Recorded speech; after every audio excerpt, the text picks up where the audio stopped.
La vendita di Palazzo Poerio Papadopoli, ex sede della polizia locale, all'imprenditore cinese Chin Kiat Kuong per aprirci un albergo, rappresenta un danno erariale per le casse del comune di Venezia? Dopo la procura, anche la Corte dei Conti indaga sulla vendita al magnate di Singapore dell'immobile comunale, inizialmente stimato 14 milioni di euro, poi scesi a 10 milioni e 800 mila.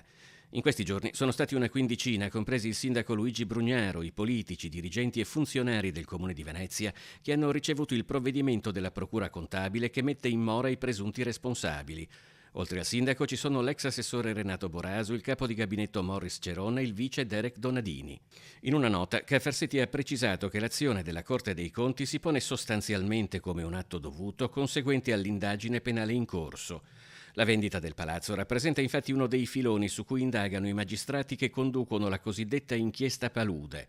Secondo l'impianto accusatorio, la vendita dell'edificio pubblico con un abbassamento di prezzo superiore ai 3 milioni di euro si inquadrerebbe in un'operazione più ampia, facilitare un'altra vendita sempre all'imprenditore cinese, quella dell'area dei Pili, di proprietà di Brugnaro, dove realizzare un enorme progetto immobiliare.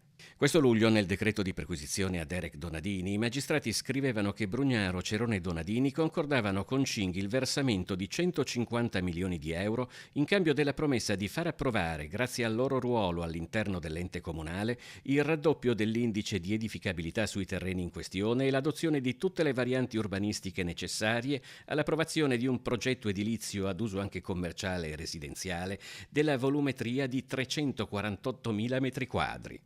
Ricostruzioni smentite con decisione più volte in tutte le sedi dal sindaco Luigi Brugnaro, che rivendica l'aver sempre svolto l'incarico di primo cittadino come un servizio alla comunità. So di avere la coscienza non pulita, pulitissima, non aver fatto nulla. Le storie che mi riguardano sono legate al solito discorso dei pili e tutto quello che ci va dietro dal 2015, conflitto di interesse che non c'è. L'ho già detto, non ho fatto mai niente di male.